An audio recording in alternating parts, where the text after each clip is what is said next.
Hello. So today I have an important topic to discuss, and this is mostly related to the marriages in India. How, from childhood, since childhood, you're expected to just follow the societal norms and think nothing on your own. Be a robot to society, to your parents, to your controlling parents, and let them puppet you. Just follow the crowd, do what your neighbor is doing, do what another successful person is doing. There is absolutely no individuality left in our society, especially the Indian society. I'm here to particularly talk about one topic that annoys me too much, and that's getting married by a certain age. Is it really important to get married by 27, 28, 30, whatever your age limit is? Does it really matter to the society when a person gets married? Shouldn't it be a personal choice? Shouldn't it depend on the person's career, on their mental state, on their education level, on their financial stability? Shouldn't it matter on them on a personal basis than on a societal basis, than on a family basis? Why can't Indian societies or parents let their kids decide on their own? Nobody's dumb after the age of 25. I can assure you that. Everybody's frontal lobe have developed by then and they can decide for themselves. It's one thing when the child is less than the age of 25. That's when the parent should advise, suggest, not interfere, advise if a certain person is right for the child, but not interfere. Do we really need the interference of elders into our personal lives? It's understandable when they are mature and understanding. Most of our Indian parents, and I'm saying most, not all, I'm very sure there are mature, understanding, educated parents. But most of majority of the society, the Indian society, runs on just following the crowd. This person got married at this age, they already have children, what are you doing? This person got this job for this much package, what are you doing? Let a child decide on its own when they want to get married, what career they want to go into, and what their partner would be like. Do not everything can fit in one mold, and it's high time people realize that. You know what are the repercussions of not following what your heart says? It's killing your soul bit by bit, where you are just a soulless person living to fulfill somebody else's aspirations, not your own. And this person is a dead person. They're just going to this job because the society expects them to, the parents expect them to, the family expects them to. Now let's backtrack to where it all started. Our school systems in India have a max of 5 subjects, additional of language subjects. Can they have enough subjects, a list of subjects that a child can choose from? Can we start individuality from that level? Can we include smaller subjects, environment, law, economics, anything that a child, music, cooking, you know? A child can be anything more than an engineer, a doctor, and a lawyer. A lot more things than that. Not everybody needs to be an engineer. Not everybody needs to be a doctor. Where does it go wrong? The Indian education system. There's just like four molds there: arts, commerce, science, whatever. Choose that and then try to become whatever you can. How many options are there even outside of that degree? Not many. Not many. Education system is failing right there. That's where the mold is built, where you're stuck in a certain career. We're stuck with a certain mentality that this is what you can achieve, this is how far you'll go in life. There is literally no space for a person to express themselves or to learn something of their interest. Can we include more subjects? Astrology, astronomy, can we add these subjects? Think about it. I think it's time for the government to take a stand here and find different subjects, different interests that a child can imbibe in, and not just let them be limited to a certain mold. Once we tackle that, I mean, there needs to be a separate video on that. But this thing continues into a person's life. What next after schooling? A degree. Where? Most probably engineering degree. That's what is paying highest. Or a doctor. It takes time, but pays well later maybe. So there are only these many molds, these many options for a kid, and that's where they're stuck in.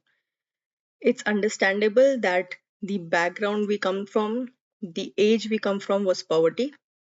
Our parents have seen poverty, but can we do better for the next generation? That's the question. Or do we want to get stuck in that poverty and remain there? It's time for change, and we should be advocating for that. Now, the main question: does it really matter to get married by a certain age? Will it hinder your growth in any way if you don't get married by a certain age? Will it improve your life in any way if you get married by that age? Is getting your job, being on a stable position enough to enter a relationship, or there's more? In our current society, the idea of marriage revolves around the age, whether a person is financially stable. Sometimes that also doesn't matter. Uh, whether your neighbor's kid has already married, whether they have already had children, things like that. So it's never on an individual level, on a personal level. It's always looking at somebody else and thinking, oh, they have achieved so much, oh, they have already done this. Let me also do it, or let my child also follow that trait. Can we really build a strong nation when everybody is just following each other like a sheep in terms of career, marriage, other aspirations? Just following each other like a sheep. Where is the individuality? Where is your own brain? Do you even use it? Have you even thought about another career? Have you even thought about if a person that's coming into your life, your wife or your husband, whether they'll be supporting your dreams, whether they'll be by your side, whether they'll be understanding of your choices, your lifestyle, your way of thinking, or they are also just following a norm, getting married, getting kids by this age, and nothing else matters. This is what I call living on survival mode, where you're just following the basics, you're just being a mediocre participant in the society. All you can do is get into a mediocre job that you don't like, that you hate your manager, you hate your job, you hate your salary, you hate everything, but you're doing it in the name of marriage because you want to sustain that relationship because it's based out of finances that you're earning. You got married because you have a job. The girl got married because she's pretty. That's all that matters in Indian societies. It does not matter what they bring on an individual level. Can you do better in life than just having a mediocre job that you don't even like? Can you do better?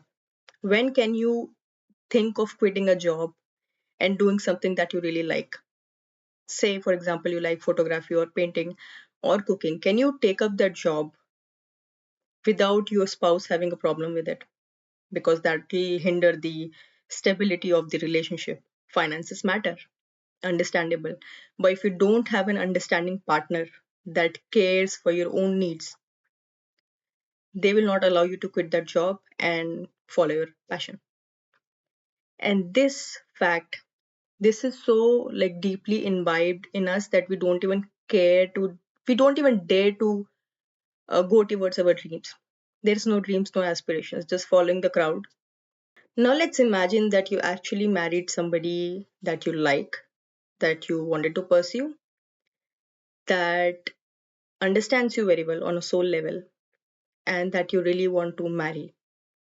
And you don't care what your parent, what your society, what anyone around you thinks, because their thinking should not matter anyway. Why?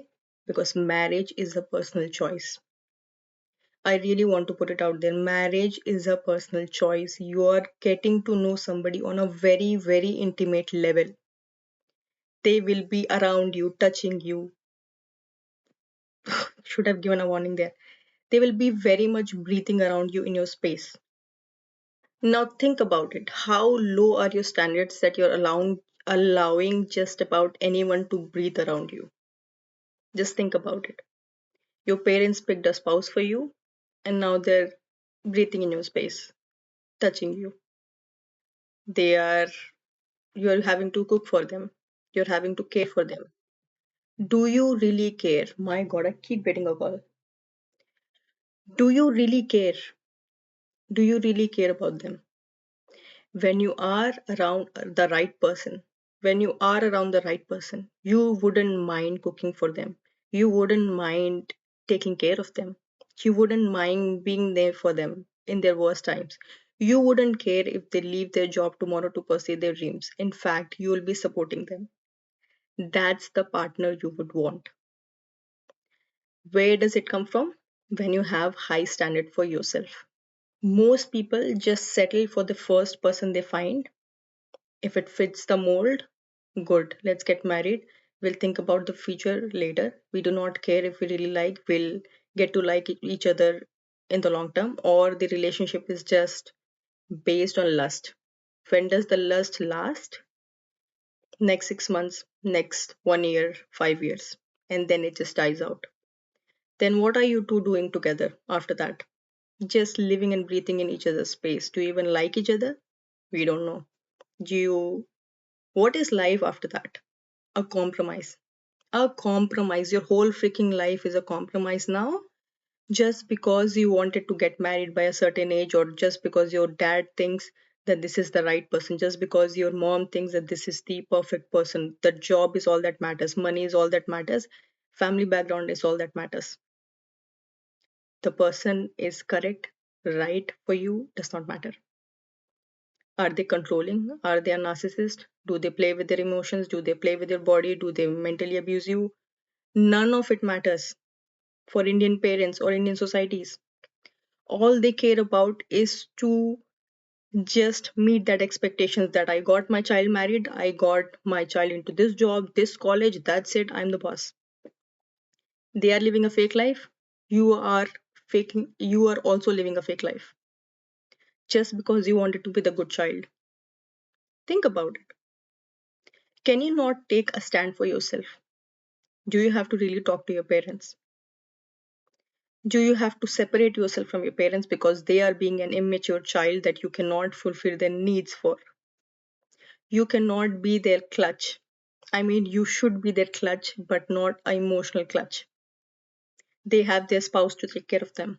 And you, as a child, should not be fulfilling the duties of their spouse for them.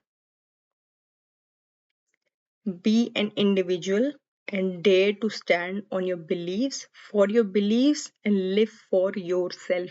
It's high time. We're dying as a society on a soul level. I'm very sure there is a minority group there that's following their dreams, but I'm very sure their parents have allowed them to. They have the means to be allowed to be living their lives. Probably they come from good financial backgrounds, or their parents were already educated, understanding. And education does not mean that a parent would be understanding. Or sometimes parents are well traveled and yet they have a mentality stuck in the 1980s where they don't allow their children to decide for themselves. Why? Because they are controlling them. That's how they're living their life, by controlling their children. Now they have better means to achieve what they couldn't achieve by themselves. It's high time to stop and think. Are we living, really living for ourselves, or are we just filling other people's aspirations? Does it really fulfill you within? Do you really want to stay in that job? Do you really want to marry that person? And are your parents, your society is helping you achieve your dreams, or are they just being a hindrance because they are afraid of failing in the eyes of society that is built on us, people like us? The society is built on people like us. And if we do not make that change for us, nobody will. And if we don't stand for ourselves, nobody will. And you'll be stuck in a system that you hate. You will hate your life every single day. The choice is yours. Or you can really select a job that you really like. You can really select a partner that you really care for. You can have children when you want to. You can travel the world if you want to. You can travel the country if you want to. You have this freedom within you. What our society lacks is freedom. That's what we aspire for. That's why we run to other countries to aspire that freedom. Because it's not freely given in our country. We are too constricted by culture and race and being financially secure. Even though most of India today is financially secure, we are no longer in that poverty state that we were before in the previous generation. We can decide for ourselves. We don't have to get stuck in that job that requires you to be on the payroll after, what do you call it, notice period. Be on the notice period for 3 months. God damn, there needs to be another video on that. So think about this topic today and really deeply think about it. Healthier personal growth does bring healthier marriages or partnerships in your life. But if partnership is what you aim for, and this is what your second priority is, your personal growth, the personal growth will definitely be affected. And this will also be affected eventually because of that. So think about it. What matters to you? What really matters in the society? If your parents are on board with you, if they're not, why they're not on board with you? Think about these topics. It's time. It's time for a change. Let me know if any of this resonated with you, whether it gave you food for thought. This is the end of the video. Let me know if it made sense. Thank you so much for watching, and I'll see you again. Bye bye.